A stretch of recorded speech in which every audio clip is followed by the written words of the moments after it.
We're going to try it this way. How about that? And I'll just upload it. First, I am Jessie C. Love, also known as Teacher Love, Coach Love, with love naturally. This is the Love Your Health, Love Your Life, Love Yourself education and information segment that I do. I got a nudge to do some research and then share it with you, so that's why I do what I do. July is National Minority Mental Illness Awareness Month. And, excuse me, I'm going to talk about that. It's not necessarily just us, it's minorities, period. I want to thank Grace and Hope Consulting LLC for coming on my video for the first time that I'm aware of and sharing the video. And thank you, Cho, I think I say your name right, or Chow Halegra, for actually speaking.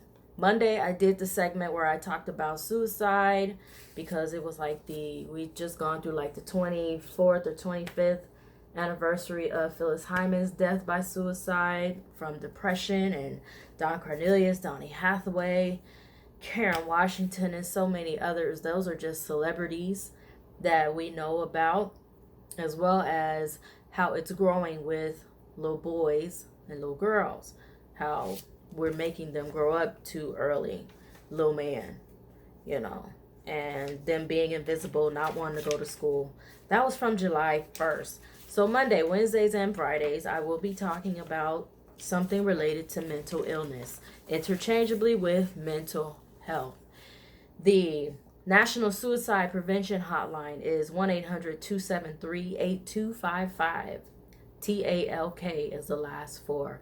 And if they don't want to talk, you can also text them the word talk or the word NAMI, NAMI, to 741-741. And they have trained reps that will help you.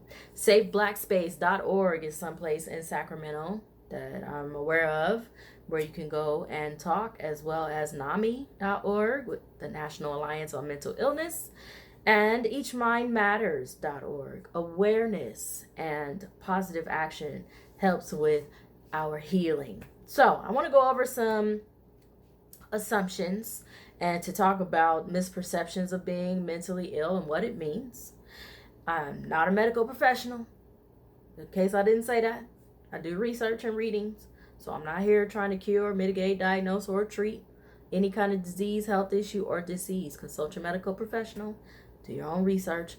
Just don't self-diagnose. All right. Chemical imbalance in the brain is possibly the reason why there's a mental illness, as well as the possibility of a genetic disposition. I recently read about singer Lizzo, Lizzo, or Lizzo. I saw her on the BET Awards doing a musical dedication to Missy Elliott, and she was singing I Can't Stand the Rain. It's one of her favorite songs. Big, beautiful black woman, but she had like this negligee, and I'm like, who is that? But it was like this full outfit. And she recently posted, or at least I saw it on July 1st.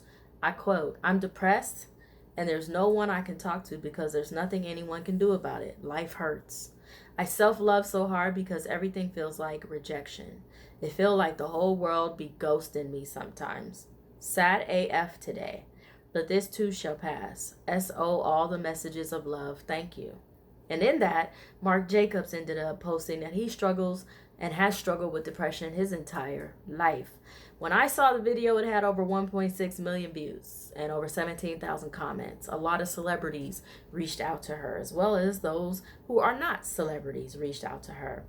I don't have that kind of pull or reach. I don't think I have a video that's had over 2,000 views since I've been doing this, and definitely not even 1,000 comments, let alone 17,000. Nevertheless, I know I'm reaching and helping someone, even if it's just this someone.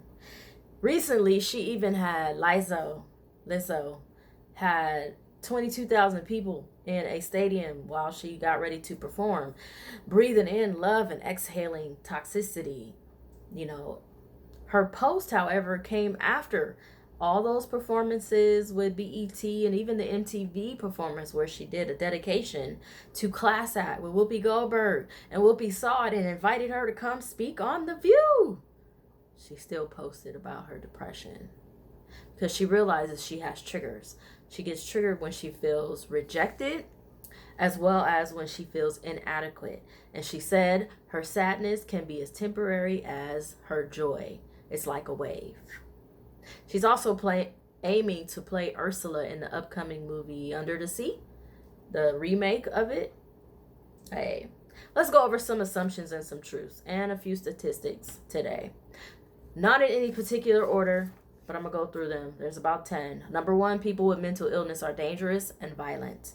That is an assumption that is not true, because usually it's the people that have mental illness that are the victims of violence. The film industry and media are the ones that exasperate what mental illness is and make those who experience it be villains. You know, the movies that are out. What is that? The Shining, Psycho, and the one where the guy was like flava beans. He had his mouth covered. You know, that's what we see because of what media portrays.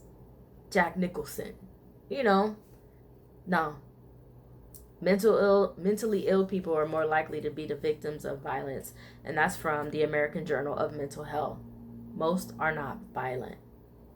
There's even a therapist who, in her 25 years of practice with mental illness patients, it's been 1 in 10 who've actually been violent. Number 2, most homeless people are mentally ill. Now, we'll see occasions where there are mentally ill people who have schizoaffective disorder, bipolar, major depressive disorder, schizophrenia, and you may see them talking to themselves. However, it's only 33% of the population of homeless people who are mentally ill. California alone, with the way that there's no rent cap and people are working and still not able to afford their rent, or gentrification and being pushed out, they're homeless now. Going to work, homeless, because they can't afford where they're living. Number 3, European Americans suffer more from mental illness. Not necessarily the truth. It's just that they go get the help more often because they have access to it, or they have the insurance for it, or they have the finances for it. The truth is, minorities suffer more from mental illness, and it may have a lot to do with the economic and cultural barriers and disadvantages, the increased stress, the depression, the cultural stigma regarding counseling, therapy, and even medication. I'm not a big advocate of medication. I've been on some before, years ago, when I had a breakdown in college. I was away in college, matter of fact, honor roll and everything, and just had a breakdown and went to get some help. Major depressive disorder out of nowhere. Truth is, I'd had depression and been experiencing depression throughout a lot of my childhood. It's just that at that moment, over 20 years ago, I broke. So I tried medication. Didn't like the way it felt, didn't like the way it turned my nails, so I was like, this ain't gonna work. We gotta find something else. So, Kimber Shelton, a doctor, told Talkspace that individuals seeking mental health treatment that are minorities, they are more at risk for being called crazy. So they don't. Yeah. People who look or act happy or normal aren't mentally ill. That's not true. I even posted a picture that someone did of a man who was smiling, but on the inside of his brain, they had a picture of a little boy sitting on the floor with his knees bent and his head down with his knees because of a mental illness. Jessica Marchena, a therapist, told Talkspace that she had a family friend that died by suicide. Everybody thought he had everything going for him. He had a great career. He was happily married. Nobody understands why he decided to die by suicide. The truth is, mentally ill people don't look or act a certain way. How are we supposed to look and act? Other than what the media exacerbates or what movies exacerbate. How are we supposed to look and act? No, don't do that. Don't perceive that as the abnormality that we're supposed to look like what you see in movies. No.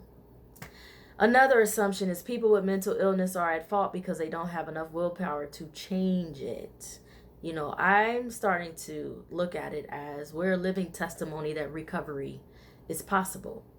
If I break a bone, you're not going to tell me to just pray about it. Or you're not going to tell me it's just in my head and you see that my leg is hanging in a way it shouldn't be. You're going to tell me to go get help. That's the same way with mental illness.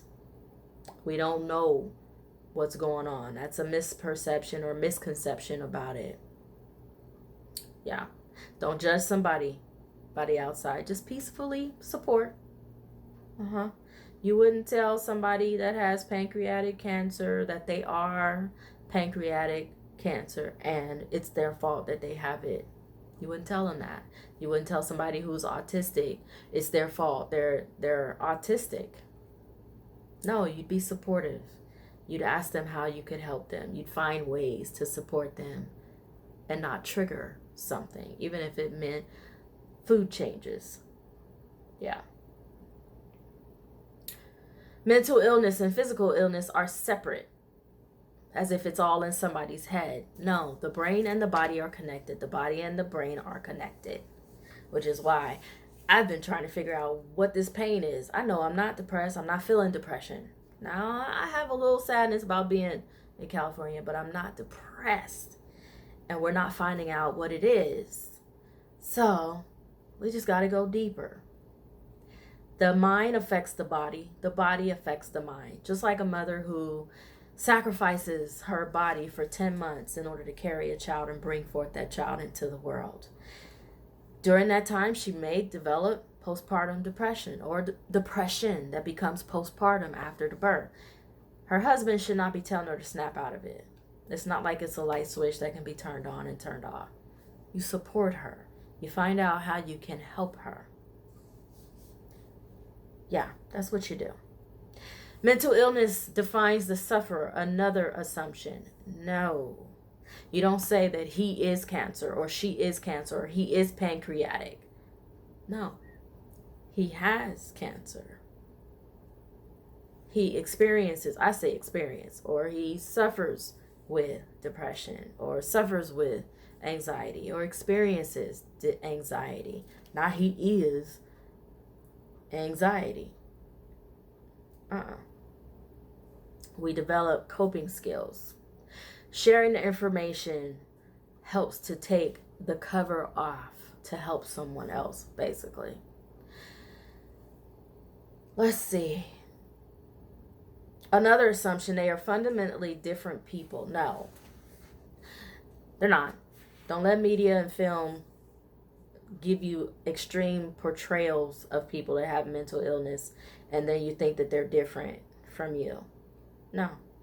I haven't seen A Beautiful Mind, but that's something that one of the sites that I was looking at spoke on.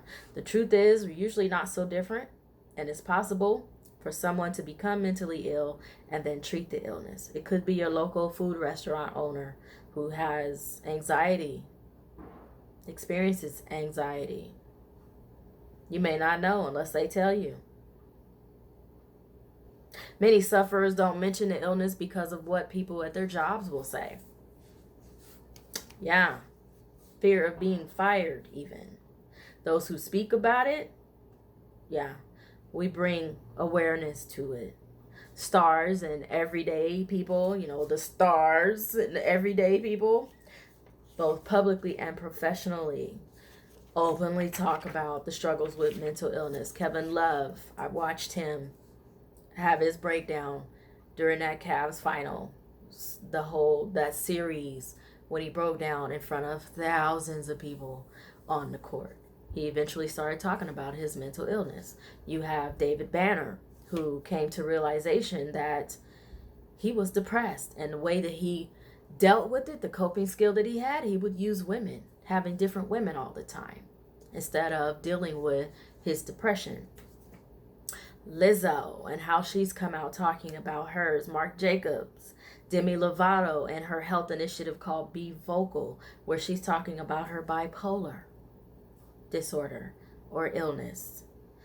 Celebrities that are starting to talk about what it is that they are going through. I think what is that? Wanda Sykes is even now talking about her mental illness. Wouldn't it be great if when we start looking up mental illness images that we saw people such as celebrities post it? Wouldn't that be great? Yeah. We have to give voice to our concerns by locating a safe place to openly talk. You don't have to suffer in silence or seek harmful self-medicating behaviors and practices like what I said, David Banner, with him using women. That's self-medicating. You know, you got to have a drink every single day, or you got to have all these bottles around you, or you got to have you a six-pack once a week just to unwind or whatnot, and then go back to work. And then the next day you got to have use some more alcohol, or you got to smoke weed or something that will alter your mind to get you away from thinking about what it is you need to deal with. That's self-medicating. Or you got to have a donut or two. You know, there's other ways that are healthier to cope with a mental illness and speaking about it. We can improve with therapy and sharing our stories and realizing that we're not alone and recovery is possible, whether that's art therapy, yoga.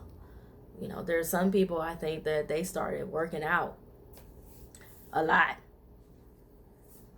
It could be music therapy, learning to play an instrument, pet therapy. It could be being around children, going to the hospital, spending time with the elderly. There are other coping mechanisms that are healthier than the negative self-medicating. So, Monday, Wednesdays, and Fridays, 1:11 p.m. Pacific Standard Time is when I aim to do this for the month of July, talking about mental illness, mental health.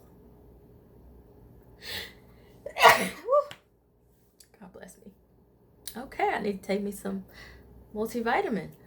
That's like, I've sneezed twice in the last couple of days. Anyway,